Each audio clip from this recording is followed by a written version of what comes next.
Isometric exercises are commonly implemented into workouts to provide a unique type of stimulus. It can help you obtain more gains without having to move a joint through range of motion. But can it be the only stimulus needed to progress further in your training? Static skills are any skill that doesn't require your joints to go through a full range of motion. For example, a handstand, tuck planche, and L-sit is all static skills. The purpose of static skills is to hold the muscle in a certain position to stimulate them. It can provide a unique type of stimulus than the dynamic movement would, such as performing 10 minutes of isometric training can be the equivalent of a regular training session. But there are a few drawbacks to isometric training. It can put a lot of stress on your body, specifically the nervous system. Isometric training only improves the position that you're in since you're not moving your joints to their full range of motion.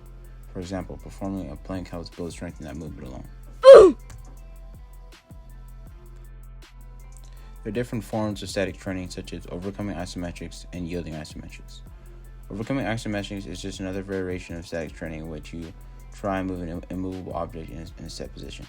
This method of training was invented by Bruce Lee himself, where he took barbells and squat racks and loaded them up with lots of weight and held a static position for a given time. This helps recruit all the muscle fibers within the body to maximize the amount of strength needed to perform the movement. Another form of static training is yielding isometrics. It's where you take 70-80% of the weight you use in exercise and hold it in a set position for 30 seconds. Besides static training, there are different forms of exercises such as dynamic movements.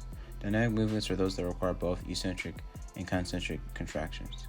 For example, a push-up or pull-up would be considered a dynamic movement, while a planche or a one-arm handstand would be considered a static movement.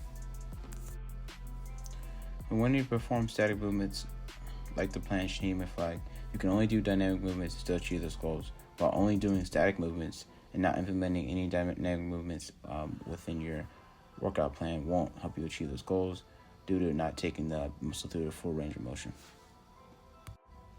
There's also eccentric training. This is a method of training only focused on the eccentric portion of a movement. This is because the concentric typically is the hardest portion of exercise due to resisting against gravity.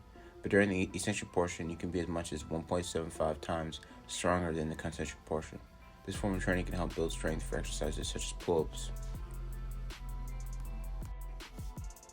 So doing isometric exercises can be great for individuals with injuries because they don't have to move the joint through a full range of motion. Elderly individuals with conditions such as high blood pressure can use isometric training to help maintain a healthy body weight. Only using isometric training to gain strength isn't reasonable due to the lack of full range of motion. Instead, using both dynamics and isometrics can be utilized to better gain strength for an exercise. Isometrics can be beneficial for both the injured and elderly population as well. And remember, whatever you do, don't hurt your gains.